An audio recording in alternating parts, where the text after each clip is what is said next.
السلام عليكم ورحمة الله وبركاته. إن الحمد لله نحمده ونستعينه ونستغفره ونعوذ بالله من شرور أنفسنا ومن سيئات أعمالنا. من يهدي الله فلا مضل له ومن يضلل فلا هادي له. وأشهد أن لا إله إلا الله وحده لا شريك له وأشهد أن محمدا عبده ورسوله أما بعد. கண்ணியத்துக்குரிய எல்லாம் உள்ள அல்லாஹுவின் நல்லடியார்களே, அல்லாஹுடைய மாபெரும் பேரருளால் நம்முடைய அருள் பொங்கும் மாதமான ரமலானுடைய மாதத்தின் 14வது இரவிலே அல்லாஹுடைய தூதர் ஸல்லல்லாஹு அலைஹி வஸல்லம் அவர்கள் காட்டிய வழியில் இரவு தொழுகையின் ஒரு பகுதியை நிறைவு செய்தவர்களாக நாம் எல்லாம் அமர்ந்திருக்கிறோம். இந்த தருணத்தில் ஒவ்வொரு நாளும் தொடராக இறை நியதியை இருக பற்றினால் என்ற தலைப்பில் பல்வேறு செய்திகளை நாம் அன்றாடம் அறிந்து வருகிறோம். அதன் தொடர்ச்சியாக தர்மத்தை குறித்து நாம் நேற்றைய தினம் சொல்லி வர்றோம். இதுவரைக்கும் என்ன சொல்லிட்டு வர்றோம்னா, இந்த உலகத்தில் உள்ள விஷயங்கள், ஒரு ஆள் தர்மம் செய்தால் இந்த உலகத்தில் என்னென்ன அவர்களுக்கு கிடைக்கும், அதான் நியதி என்பதன் அடிப்படையில் சொல்லிட்டு வர்றோம். அதை ரசூலுல்லாஹி ஸல்லல்லாஹு அலைஹி வஸல்லம் அவர்கள் சொல்லக்கூடிய செய்திகளில் இரண்டு, ஏன்னா இப்போ சுருக்கமாக நம்ம பார்த்துட்டு வர்றோம். ஏன்னா தர்மத்தை மட்டும் பற்றி பேசுவதாக இருந்தால் அதுவே ஒரு மாதம் பேசுகிற அளவுக்கு உண்டான பெரிய தலைப்பு தான். இருந்தாலும் எவ்வளவு சுருக்க முடியுமோ சுருக்கி அந்த தகவல்களை நாம் என்ன செஞ்சுக்கிறோம், பார்த்துட்டு வரோம். அந்த அடிப்படையில் ரசூலுல்லாஹி ஸல்லல்லாஹு அலைஹி வஸல்லம் சொல்கிறாங்க, அபூ ஹுரைரா ரலியல்லாஹு அன்ஹு அறிவிக்கக்கூடிய செய்தி புகாரில் 1442வது ஹதீஸாக பதிவு செய்யப்பட்டிருக்கு. ரசூலுல்லாஹி ஸல்லல்லாஹு அலைஹி வஸல்லம் அவங்க சொல்கிறாங்க, ஒவ்வொரு நாளும் 2 வானவர்கள் இறங்குறாங்க, பூமிக்கு இறங்கி. அதில் ஒருத்தர் கேட்குறாரு, யா அல்லாஹ், யார் தர்மத்தை, அல்லாஹ்வே கேட்டுட்டு தர்மத்தை யார் அதிகமாக செய்கிறாரோ அவருக்கு நீ பிரதிபலனை அளிப்பாயாக. 2 வானவங்க இறங்குறாங்க டெய்லி. அதில் ஒருத்தருடைய துவா, இதில் என்ன விளங்கணும்னு சொன்னால், வானவர்களுடைய துவாவை பொறுத்த வரைக்கும் அவங்கள சுயமானம் கேட்கறது இல்லை, அல்லாஹ் கேட்க சொல்லி அல்லாஹ் அதை செய்வான், அதை ஆகுமாக்குவான். வானவர்களுடைய பிரார்த்தனை என்பது மிகவும் சிறப்பு வாய்ந்தது. இப்போ அதில் ஒருத்தர் சொல்றார், யா அல்லாஹ், யார் கொடுக்கிறாரோ அவருக்கு நீ என்ன செய், தாராளமாக அவருக்கு பிரதிபலனை அளிப்பாயாக என்று ஒருத்தர் கேட்கிறார். இன்னொரு வானவர் கேட்கிறாரு, யா அல்லாஹ், யார் கொடுக்காமல் தடுத்து வைத்துக் கொள்கிறாரோ அவருக்கு அவருடைய பொருளாதாரத்தில் அழிவை ஏற்படுத்து என்று சொல்லி அல்லாஹ்வுடைய தூதர்கள் 2 வானவர்கள் தினந்தோறும் இறங்கி இந்த பிரார்த்தனை செய்வதாக ரசூலுல்லாஹி ஸல்லல்லாஹு அலைஹி வஸல்லம் அவர்கள் சொல்கிறார்கள் சொன்னா, அப்ப இந்த உலகத்தில் தர்மம் செய்வது எந்த அளவுக்கு முக்கியத்துவம் வாய்ந்ததாக இருக்குது, தர்மம் செய்யாமல் நாம் தடுத்து கொண்டால் நம்முடைய பொருளாதாரத்தில் எப்படி அழிவு ஏற்படுது என்பதை இந்த வானவருடைய பிரார்த்தனையும் வழங்கிக்கிற முடியும். அது மாதிரி ரசூலுல்லாஹி ஸல்லல்லாஹு அலைஹி வஸல்லம் சொல்றாங்க, புகாரில் 2591வது ஹதீஸாக பதிவு செய்யப்பட்டிருக்குது. ரசூலுல்லாஹ் சொல்றாங்க, அஸ்மா ரலியல்லாஹு அன்ஹா அறிவிக்கக்கூடிய செய்தி. அல்லாஹ்வுடைய தூதர் சொல்றாங்க, நீ தாராளமாக செலவிடு. மக்களை பார்த்து சொல்றாங்க, நீங்கள் செலவழிப்பதாக இருந்தால் நீ தாராளமாக செலவழி. அதுல நீ என்ன செய்யாத, கணக்கிட்டு பார்க்காத. செலவு என்பதை பொறுத்த வரைக்கும் குடும்பத்தாருக்கு கொடுப்ப செலவாக இருக்கட்டும், மற்ற உறவினர்களுக்கு செய்யக்கூடிய செலவாக இருக்கட்டும், அது மாதிரி தனக்கு செலவழிக்கக்கூடிய செலவாக இருக்கட்டும், தர்மம் செய்யக்கூடிய செலவாக இருக்கட்டும், எல்லாமே செலவு தான். இதுல அல்லாஹ்வுடைய தூதர் நம்மளுக்கு என்ன போதிக்கிறாங்கன்னு சொன்னா, நீ செலவழி, அதை நீ கணக்கு பார்க்காத. கணக்கு பார்த்தா அல்லாஹ்வுடைய தூதர் சொல்றாங்க, அல்லாஹும் உனக்கு தரும்போது கணக்கு பார்ப்பான். அப்படின்னு என்ன அர்த்தம்? நம்மள்ட்ட கையில் அல்லாஹ் பொருளாதார தாராளமாக தந்திருக்கிறாங்க. வீட்டில் பொண்டாட்டி பிள்ளைங்க அம்மா அப்பா எல்லாமே நல்ல தாராளமாக சாப்பிடக்கூடியவங்களாம் இருக்காங்களேன். 1 கிலோ பழங்களை வாங்கிட்டு போய் கொடுத்தோம்னு சொன்னால் அந்த 1 கிலோவையும் காலி பண்ணுற மாதிரி இருக்கிறாங்க. உதாரணத்துக்கு நல்லா சாப்பிடக்கூடியவங்களாம் இருக்கிறாங்க. இல்லை காய்கறியோ மீனோ ஏதோ வாங்கிட்டு போகிறோம், வீட்டுக்கு தேவையானது அந்த எல்லாருக்கும் போதும் அல்ஹம்துலில்லாஹ்னு சொல்கிற அளவுக்குண்டா ஒரு 1/2 கிலோ 3 கிலோ கறி எடுக்கிற மாதிரி வைங்களேன். உதாரணத்துக்கு சில பேர் என்ன செய்வான்னா, கையில் பொருளாதாரம் இருக்கும், ஒரு 1/4 கிலோ தாங்கலை, ஒரு 100 கிராம் தாங்கலை, இது என்னன்னா இது அவ மிச்சப்படுகிறாளாம். அப்ப அல்லாஹ்வுடைய தூதர் சொல்றாங்க, நீ செலவழி, அதுல கணக்கிடாதப்பா, தாராளமா பண்ணு. யார் பிள்ளைங்க சாப்பிட செய்யற அநியாயமான விஷயம் பண்ணக்கூடாது. இதுல அல்லாஹ் பாப்பா, இது பெரிய தலைப்பு, அது சொல்றேன்ல, இது பெரிய தலைப்பு. இதுல தேவை என்னவோ, அது அத்தியாவசியம் தேவை என்னவோ அதை செலவழிக்க சொல்றாங்களே தவிர, நான் நின்றுகிட்ட அந்த பெரிய சவுண்ட் சிஸ்டம் எடுத்து வந்து பாட்டு போட்டு கூத்தாடுவேன், அது மாதிரி டிவியை வாங்கிட்டு வந்து கூட்டு, இந்த இது செலவா? இது செலவல்ல, இது வந்து வீண் விரயம். செலவு என்பது என்னன்னு சொன்னா, அன்றாடம் நம்மளுக்கு அத்தியாவசியமாக என்ன தேவைப்படுதோ அது பேர் தான் செலவு. இப்போ அதுல கூட நீ கணக்கிடாத. நீ கணக்கு பார்த்தீன்னு வையன், அல்லாம் பார்ப்பான், ஆஹா மேப்படியா சரியில்லையே, கையில கொடுத்தா அவனுக்கு தாராளமாக செலவு பண்ண மாட்டேங்கிறான், பொண்டாட்டிக்குள்ள கொடுக்க மாட்டேங்கிறான், சரி உனக்கு இந்தா ஒரு நாள் தந்ததுல இருந்து நானும் குறைக்கிறேன், நானும் கணக்கு பார்க்கறேன், அல்லாஹ் என்ன செய்வானா? கணக்கு பார்ப்பான் என்று அல்லாஹ்வுடைய தூதர் ஸல்லல்லாஹு அலைஹி வஸல்லம் சொல்லிட்டு, நீ கஞ்சத்தனமாக பையில நீ சேர்த்து வச்சுக்கிறாத, பேங்க் பேலன்ஸா அதுவா இதுவா, நீ செலவழிக்காமல் சேர்த்து வைக்காத. அப்படி நீ சேர்த்து வைத்தீன்னு சொன்னால் அல்லாஹும் உன்னிடத்தில் கஞ்சத்தனம் செய்வான் என்று அல்லாஹ்வுடைய தூதர் ஸல்லல்லாஹு அலைஹி வஸல்லம் அவர்கள் சொல்றாங்கன்னு சொன்னா, அப்ப இதெல்லாம் என்னத்தை நம்ம சொல்லுதுன்னு சொன்னா, இதெல்லாம் இந்த உலக விஷயத்தில் ஒரு தர்மம் செய்தால் நாம் அடையக்கூடிய பயன்களை நம்ம பேசிட்டு இருக்கிறோம். ஆனா ஒரு மோமினாக இருக்கக்கூடிய நம்பிக்கை கொண்ட மக்கள் நம்ம இன்னொரு உலகத்தை நாம் நம்புகிறோம், அப்படிதானே? மறுமை என்ற ஒன்றையும் நாம் நம்புகிறோம். இந்த உலகம் நம்முடைய மரணத்துக்கு பிறகு இன்னும் ஒரு வாழ்க்கை இருக்குது என்பதை நம்ம நம்புறோம். இந்த தர்மத்துக்கு உலகத்திலே அல்லாஹ் இப்படி தரும் பொழுது மறுமையில எப்படி அல்லாஹ் வாரி வாரி தருவான் என்பதை நாம் பல்வேறு விஷயங்களை நம்ம எடுத்து சொல்ல முடியும். நம்ம சுருக்கமா சொன்னாவே நம்மளுக்கு விளங்கிக்கிறோம். ஏன்னா இன்னைக்கு நாளைக்கு அதை முடிகிற தலைப்பு முடிக்கணுங்கிறதுனால நம்ம முக்கியமாக சில விஷயங்களை சொல்லிட்டு போவோம். அல்லாஹ் ரப்பல் ஆலமீன் 3வது அத்தியாயம் 133 134 சொல்றான். அதுல சொல்லும் பொழுது நிறைய விஷயங்களுக்கு இந்த தலைப்புல இந்த குர்ஆனுடைய வசனம் நிறைய தலைப்புல பேசியிருப்போம். என்ன சொல்றான் அல்லாஹ்? வசாரிவு, நீங்கள் விரைந்து செல்லுங்கள், இலா மக்ஃபிரத்தும் மிர் ரப்பிக்கும், அல்லாஹ்வுடைய மன்னிப்புக்கும் அவனுடைய மிர் ரப்பிக்கும் வ ஜன்னத்தின் அருள் ஹஸ்ஸமாவாத்தி வல் அருள், வானங்கள் மற்றும் பூமியின் பரப்பளவு கொண்ட சொர்க்கத்திற்கும் நீங்கள் விரைந்து செல்லுங்கள். யுத்தத்தில் முத்தகீன், இந்த சொர்க்கம் என்பது இரையச்சவாதிகளுக்காக தயாரிக்கப்பட்டிருக்கிறது என்று அல்லாஹ் ரப்புல் ஆலமீன் 3:133 சொல்றான். இதுல என்ன சொல்ல வர்றான்? நீங்கள் விரைந்து செல்லுங்கப்பா, உங்களுடைய வாழ்க்கையில அவசரப்படுங்க. எதுல பண்ணுங்க? நீங்க அல்லாஹ்விடத்திலே பாவ மன்னிப்பு தேடுவதற்கும், வானங்கள் மற்றும் பூமியின் பரப்பு, அதாவது பிரம்மாண்டம் அல்லாஹ் சொல்றான். வானங்கள் இதுவரைக்கும் யாருமே முதல் வானத்து வரைக்கும் யாருமே போகலாம் இல்லை. அது ஒரு மெட்டீரியல், அதுக்கு பாபுல் கதவு இருக்குதுங்கிற அல்லாஹ்வுடைய தூதர் சொல்றாங்க. 7 வானம் இருக்குதுங்கிறாங்க. இப்ப இதுக்கெல்லாம் யாராவது போயிருக்கலாம்னு சொன்னா, யாருமே மனிதனாக இருக்கக்கூடியவன் அந்த அளவுக்குலாம் போகல. நிலவுக்கு போய்க்கிறான், செவ்வாய் கிரகத்துக்கு ஆய்வு பண்ணிக்கிறானே தவிர, அதுக்கு மேல போனா டார்க் மேட்டர்ன்னு சொல்றாங்க. இங்க அது ஒரு இருட்டான சம்பவம்ப்பா, அதெல்லாம் அவ்வளவு தூரம் போக முடியாது. அப்ப அல்லாஹ் ரப்புல் ஆலமீன் சொர்க்கத்தை எவ்வளவு பிரம்மாண்டமா சொல்றான்னு சொன்னா, இந்த பூமியோட கணக்கு பண்ணிட்டு வானங்கள் பூமி பரப்பளவு கொண்ட சொர்க்கத்திற்கும் நீங்கள் விரையுங்கள், மன்னிப்புக்கு விரையுங்கள். மற்றது அல்லாஹ்வுடைய வானங்கள் பூமி பரப்பளவு கொண்ட சொர்க்கத்துக்கு விரையுங்கள். யுத்தத்தில் முத்தகீன், இது இரையச்சவாதிகளுக்கு தயாரிக்கப்பட்டிருக்குன்னு சொல்லிட்டு அடுத்த வசனத்துல கண்டினியூ பண்றான். அந்த இரையச்சவாதிகள் யார் தெரியுமா? அல்லதீன, அவர்கள் யார் என்று சொன்னால், யுன்ஃபிகூன பிஸ்ஸர்ராயி வல்லர்ராயி, அவர்கள் செழிப்பான அந்த நிலையிலையும், செல்வ செழிப்புல இருக்கும் போதும், வல்லர்ராயி, அவர்கள் வறுமையில இருக்கும் பொழுதும் நல்ல வழியில செலவிடுவார்கள். யாரு? அந்த சொர்க்கத்தை அடைய போற அந்த சொர்க்கவாசிகள் எப்படிப்பட்டவர்கள், இந்த இரையச்சமுடையவர்கள் எப்படிப்பட்டவர்களாக இருப்பார்கள் என்று அல்லாஹ் பட்டியலில் போகும்போது, அவர்கள் வறுமையிலும் செலவு பண்ணுவாங்க, அது மாதிரி செல்வமான செழிப்புல இருக்கும் பொழுதும் செலவு பண்ணுவாங்க. வல் காலிமீன கைல, கோபத்தையும் மென்று விழுங்குவார்கள். வல் ஆஃபீன அனின்னாஸ், அவர்கள் மக்களையும் ஏதாவது தவறு செய்தால் மன்னிப்பார்கள்.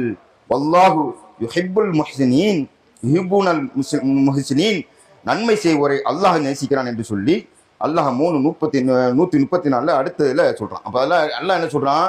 அந்த தன்மை சொர்க்கவாசிகளுடைய அந்த பண்புகளை பற்றி சொல்லும் பொழுது அவர்களை முதல்ல பட்டியலிடுறான். அவர்கள் செல்வத்திலும் வறுமையிலும் அவர்கள் செலவழிவார்கள். அடுத்தது என்ன? கோபத்தை மென்று விழுங்குவார்கள், மக்களை மன்னிப்பார்கள் என்று அல்லாஹ் ரப்புல் ஆலமீன் தனது திருமறையில இந்த செலவு தர்மம் செய்யக்கூடியவர்களுக்கு மறுமையில கிடைக்கக்கூடிய விஷயங்களை பற்றி அல்லாஹ் ரப்பல் ஆலமீன் சொல்கிறான். அடுத்தது அல்லாஹ்வுடைய தூதர் சொல்றாங்க, இந்த தர்மத்தை பொறுத்த வரைக்கும் ரெண்டுக்குமே நன்மை இருக்கதான் செய்யுது. அதாவது எப்படி, நீங்கள் மக்கள் பார்க்கிற அளவுக்கும் தர்மம் செய்யலாம், ரகசியமாகவும் பகிரங்கமாகவும் தர்மம் செய்தால் அந்த தர்மம் அல்லாஹ்வால் ஏற்றுக்கொள்ளப்படும். இஹ்லாஸை பொறுத்து நான் 4 பேருக்கு கொடுக்கணுங்கிறதுக்கு அதுல 4 பேருக்கு தெரிகிற அளவுக்கு கொடுக்குற எப்படி கொடுக்கலாம். உதாரணத்துக்கு நம்ம ஒரு கலெக்ஷன் போடுறோன்னு வைங்க, உதாரணத்துக்கு இந்த பள்ளியை முழுமைப்படுத்துறதுக்கு யாராவது நீங்க அள்ளி தாருங்கும் போது ஒருத்தர் டக்குன்னு எழும்பி எனக்கு இவ்வளவு சொல்றேன், நான் இந்த அவ்வளோ அமௌண்ட்டை ஃபிக்ஸ் பண்றாப்புல, அது என்ன, அல்லாஹ்வை இஹ்லாஸோடு நான் இப்படி இந்த வார்த்தையை சொன்னா இன்னும் 4 பேர் கிளம்புவாங்க.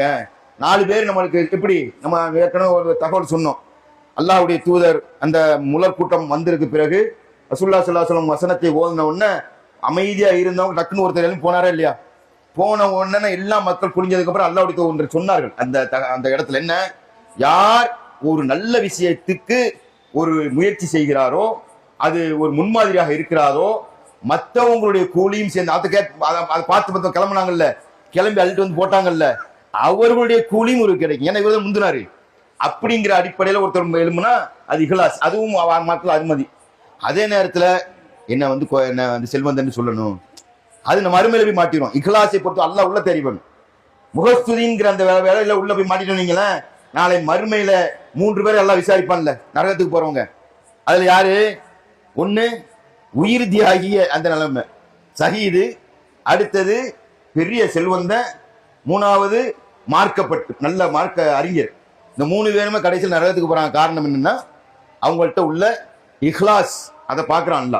உயிர் தியாகம் பண்ணீங்கப்பா, எனக்காக பண்ணலையே, நீ தியாகின்னு சொல்லணுங்கிற பண்ண உள்ளத்துல அந்த எண்ணத்தை எண்ணிக்கிறார் அவர்.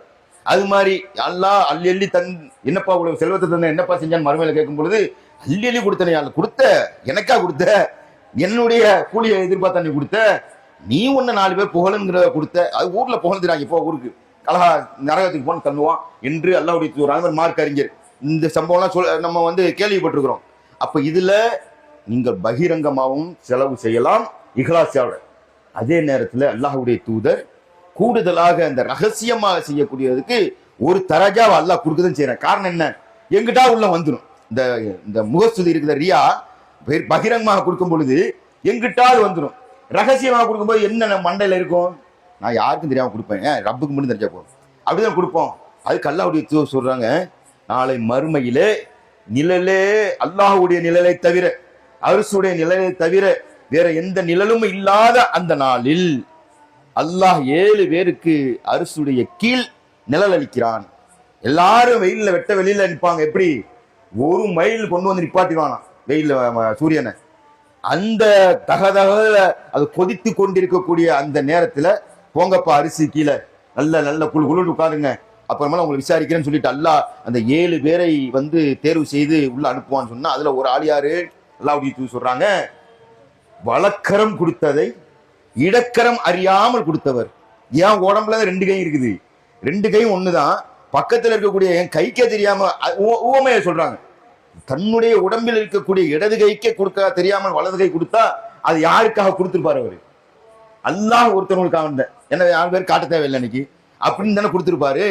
அதை உணர்ந்து அல்லாஹ் என்ன செய்யறான், எனக்காக தான் பண்ணி தர்மம் பண்ண, என்னுடைய அந்த முகத்துக்காக, என்னுடைய திருப்திக்காக தான் நீ பண்ண, இந்தா உனக்கு கூடுதலாக உனக்கு ஒரு ஸ்டேட்டஸ் தரேன்னு சொல்லிட்டு அல்லாஹ் ரப்புல் ஆலமீன் அந்த அரிசின் கீழே என்ன செய்யறான், நிழலை அளிக்கிறான். அது மாதிரி அல்லாஹ்வுடைய தூதர் ஸல்லல்லாஹு அலைஹி வஸல்லம் சொன்னாங்க, எல்லாருக்கும் பொருந்தும். என்ன சொன்னாங்கன்னா, ரசூலுல்லாஹ் ஒரு முறை பேசிட்டு இருக்கிறாங்க, நரகத்திலிருந்து உங்களை காப்பாற்றிக் கொள்ளுங்க அல்லாஹ்வுடைய தூதர் சொல்லிட்டு, அப்படி நரகத்தை பார்த்தா பயப்படுவோம்ல, நம்ம நரகம் முகத்துக்கு நேரம் நின்னா பயப்படுவோம்ல, அந்த மாதிரி ரசூல் அப்படி முகத்தை திருப்பிக்கிறாங்க. அப்படி திருப்பிக்கிட்டு மீண்டும் என்ன செய்யறாங்க, அல்லாஹ்வுடைய தூதர் நரகத்திலிருந்து உங்களை காப்பாற்றிக் கொள்ளுங்க என்று சொல்லி மீண்டும் மீண்டும் 3 முறை. எந்த அளவுக்கு நான் நினைச்சோம், ரசூலுல்லாஹ்வுக்கு முன்னாடி நரகத்தை பார்க்கிறாங்களோ என்பது போல நாங்கள் நினைத்தோம் என்று சொல்லிவிட்டு அல்லாஹ்வுடைய தூதர் சொன்னார்கள், பேரிச்சம்பழத்தின் ரசூலுல்லாஹ் சொன்னாங்க, ஒரு பேரிச்சம்பழத்தின் ஒரு துண்டை தர்மம் செய்தாவது நீங்கள் நாளை மறுமையிலே நரகத்தில் இருந்து தப்பித்துக் கொள்ளுங்கள் என்று அல்லாஹ்வுடைய தூதர் ஸல்லல்லாஹு அலைஹி வஸல்லம் அவர்கள் சொன்னார்கள் என்று சொல்லி புகாரில 6540 ஹதீஸாக அதி பின் ஹாத்திம் ரலியல்லாஹு அன்ஹு அறிவிக்கக்கூடிய செய்தியை நம்ம பார்க்கிறோம். அப்போ என்ன ரசூலுல்லாஹ் சொல்ல வர்றாங்கன்னா, மறுமையில் நீங்கள் வெற்றி பெற வேண்டும் என்று சொன்னால் இந்த பேரிச்சம்பளத்துடைய துண்டுல யாருக்கு? நம்மளுக்கா? அவன் வந்து ஒரு 1 கோடி ரூபாய் பேங்க் பேலன்ஸ் இருக்குது, அவரா ஒரு கீத்தை கொடுக்கணும். இது யாருக்குன்னு சொன்னா, அன்னைக்குள்ள சஹாபாக்கள் முன்னாடி இருக்கிற போல யாரு? அன்னாடங்காட்சி, வயிற்றுல சோத்துக்கு வழி இல்லை, இந்த மாதிரி ஆட்களுக்கு வரக்கூடிய சாப்பாட பேரிச்சம்பளமா இருக்கும். அந்த பேரிச்சம்பளத்திலிருந்து ஒரு கீட்டையாவது இன்னொரு ஆளுக்கு சஹாபி கொடுத்து தர்மம் செய்யற மாதிரி செஞ்சுட்டு நீங்கள் அதிலிருந்து காத்துக்கொள்ளுங்கன்றாங்க. இது என்ன நினைச்சிடக்கூடாது, பெரிய செல்வந்தனா இருந்துகிட்டு பேரிச்சம்பளத்தின் கீட்டை தானே கொடுக்க சொன்னாங்கன்னு சொல்லிட்டு அதை செஞ்சுற மாதிரி நம்மள்ட்ட என்ன செஞ்சிடக்கூடாது, அந்த எண்ணம் வந்துடக்கூடாது. அல்லாஹ்வுடைய தூதர் தர்மத்தில் அவருடைய அந்த நிலையை பொறுத்து தர்மத்தை செய்ய சொல்லி அல்லாஹ்வுடைய தூதர் சொல்லியிருக்கிறாங்க. இந்த தர்மம் நாளை மறுமையில மிக சிறந்த ஒரு கூலியை பெற்றுத்தரும். ரசூலுல்லாஹ்ட்ட வந்து ஒரு சஹாபி கேட்கிறாங்க, யார சொல்லலாம், அல்லாஹ்வுடைய தூதரே, நன்மையுள்ள அதிக நன்மையுள்ள தர்மம் என்ன அப்படின்னு கேட்கிறாங்க. தர்மம் நிறைய செய்ய சொல்றோம், செய்ய சொல்றீங்க, செய்யறோம், அதிகமான நன்மையை பெற்று தரக்கூடிய தர்மம் என்ன அப்படின்னு சொல்லிட்டு அல்லாஹ்வுடைய தூதர் ஸல்லல்லாஹு அலைஹி வஸல்லம் அவங்கள்ட்ட கேட்கும் பொழுது அல்லாஹ்வுடைய தூதர் ஒரு 4 விஷயத்தை சொல்றாங்க. ஒன்னு என்ன, நீ ஆரோக்கியமாக இருக்கும் பொழுது. எப்ப நீ தர்மம் செய்ய, சில பேர் நல்லா ஆடி கை காலெல்லாம் ஆடினதுக்கு அப்புறம் அந்த இதுல நன்மை அதிகம் இல்லை. எப்ப இந்த அதிகமான நன்மை, நல்ல ஆரோக்கியமா இருக்கிறேன், எந்த அளவுக்கு நான் வாழணும்னு ஆசைப்பட்டு இருக்கிறேன்ல, ஆரோக்கியம் என்ன மனுஷனுடைய நிலைப்பாடு எப்படி வரும்? இன்னும் ஒரு 10 வருஷம் இருக்கணும், இன்னும் 20 வருஷம் இருக்கணும் அப்படின்னு தான் வரும். ஆரோக்கியம் இல்லாம படுத்த படுக்கையா போயிட்டா மௌத்தை எதிர்பார்ப்போம். நம்ம நாளைக்கு மொத்த போமோ, இப்படி கிடக்கிறோமே, இன்னும் ஒரு வாரமா அப்படின்னு நம்ம அப்படி எதிர்பார்க்க ஆரம்பிச்சிருவோம். அப்ப அல்லாஹ்வுடைய சொல்றாங்க, ஆரோக்கியமாக இருக்கும் பொழுதும் அது மாதிரி பொருள் தேவை உடையவனா இருக்கணும். இது யாருக்கு பொருந்தும்? வறுமை கோட்டுக்கு மேல கொஞ்சம் இருக்கக்கூடிய இந்த நடுத்தர வர்க்கத்துக்கு இது பொருந்தும். அல்லாஹ்வுடைய சொல்ற லிஸ்ட பார்த்தோம்னா, ஒண்ணு ஆரோக்கியமா இருக்கணும், அடுத்தது அந்த பொருள் தேவையில உனக்கு இருக்கணும். அல்லாஹ்வுடைய அடுத்து சொல்றாங்க, வறுமையை பயப்படக்கூட மாதிரி இருக்கணும். ஆஹா, நம்ம அன்னைக்கெல்லாம் சொன்னோம், கையில இவ்வளவுதானே இருக்குது, நாளைக்கு சாப்பாட்டுக்கு வழி இல்லாம இருக்குமே, இந்த தர்மத்தை கொடுத்தா என்ன, கொடுத்துட்டா நம்மளுக்கு அரிசி வாங்கணும், பருப்பு வாங்கணும், வீட்டுக்கு ஜாமான் வாங்கிட்டு போகணுமே, இங்கே வேற ஒருத்தர் பசிக்குன்னு கேட்கிறாரு. இந்த மாதிரி ஒரு கன்ஃபியூஸ் வரக்கூடிய ஒரு நேரம் இது யாருக்கு வரும்? நடுத்தர வைக்கிறதுக்கு. ஒன்னு ஆரோக்கியம், 2வது அந்த பொருள் தேவை, காசு நீ தேவைப்படுது, ஜாமான் வாங்கணும். அடுத்தது வறுமையை பயப்படக்கூடியவர்களாக இருக்கக்கூடிய ஒரு நிலையிலும், செல்வத்தில் ஆசை உள்ள நிலையிலும் இருக்கும்போது உள்ள செய்யக்கூடிய தர்மம் தான்ப்பா அதிக நன்மை உள்ள தர்மம் என்று சொல்லிட்டு, உயிர் தொண்டை குழியை அடையிறதுக்கு முன்னாடி இதை நீ செலவு பண்ணிரு. ஏன்? உயிர் தொண்டை குழி அடைஞ்சு சக்கராத்துல இருக்கும் பொழுது இவருக்கு இவ்வளவு கொடுத்துருங்க, அவர் ஏற்கனவே பள்ளி கட்டுறது காசு கட்டியிருந்தாரு, அதை கொடுங்கன்னு நீ சொல்லினா எந்த பிரயோஜனம் இல்லை. காரணம் என்ன தெரியுமா? அது ஏற்கனவே இன்னொரு பொருளா இன்னொருத்தவனுக்கு சொந்தமா போயிருக்கும், உன் மகனுக்கு போயிருக்கும். நீ இந்த சக்கராத்துல நடக்கும்போது அவன் என்ன செய்வான்? அங்க சில பேரு எனக்கு 3 பேர் இருந்தாங்கன்னு சொன்னா, எனக்கு அந்த தோட்டம், எனக்கு இந்த தோட்டம் பிரிக்க ஆரம்பிச்சிருவாங்க உள்ளுக்குள்ளேயே. அது உன் சொத்து இல்லை என்று அல்லாஹ்வுடைய தூதர் ஸல்லல்லாஹு அலைஹி வஸல்லம் அவர்கள் அதை சொல்லுகிறார் என்று சொன்னா, இந்த மாதிரி விஷயங்கள் எல்லாம் நம்ம பார்க்கும் பொழுது நம்ம என்ன வழங்கணும்? தர்மம் என்பது இந்த உலகத்திலும் நமக்கு மிகப்பெரிய ஒரு அருளை பரக்கத்தை பெற்றுத்தரும். நாளை மறுமையிலும் தர்மத்தின் மூலமாக நாம் மிகப்பெரிய ஒரு சொர்க்கத்தை நரகத்தில் இருந்து பாதுகாப்போம் என்பதை இந்த தருணத்தில் முடித்துக்கலாமா? இன்ஷா அல்லாஹ் நாளைய தினம் இந்த தர்மத்தோட இல்லாம கடம்பண்டு ஒன்று இருக்கு இந்த தர்மத்தில். என்னது? அது நிறைய பேர் விட்டோம்ல நம்ம. என்னது? என்னமோ பெரிய செல்வந்தனுக்கு மட்டும் இருக்குங்கிற மாதிரி உள்ள செலமத்தில் இருக்கிறோம். இன்ஷா அல்லாஹ் அதுக்கும் என்னென்ன இருக்குது, அதுக்கு அல்லாஹ் எப்படிலாம் தண்டனை வைத்திருக்கிறான், அது நம்ம மேல எப்படிப்பட்ட கடமை என்பதெல்லாம் இன்ஷா அல்லாஹ் நாளைய தினம் ஜக்காத் சம்பந்தமாக பார்ப்போம் என்று கூறி என்னுடைய உரை நிறைவு செய்கிறேன். ஆமா, கேள்வி பதில் சொல்லியிருந்தோம் இல்லையா? இன்ஷா அல்லாஹ் தொழுகைக்கு பிறகு உங்களுக்கு 5 கேள்வி இன்ஷா அல்லாஹ் இருந்து பதில் சொல்லிட்டு போங்க. ஏன்னா முடிச்சு போறவங்க போயிடுவாங்கல்ல, அதனால சரியா?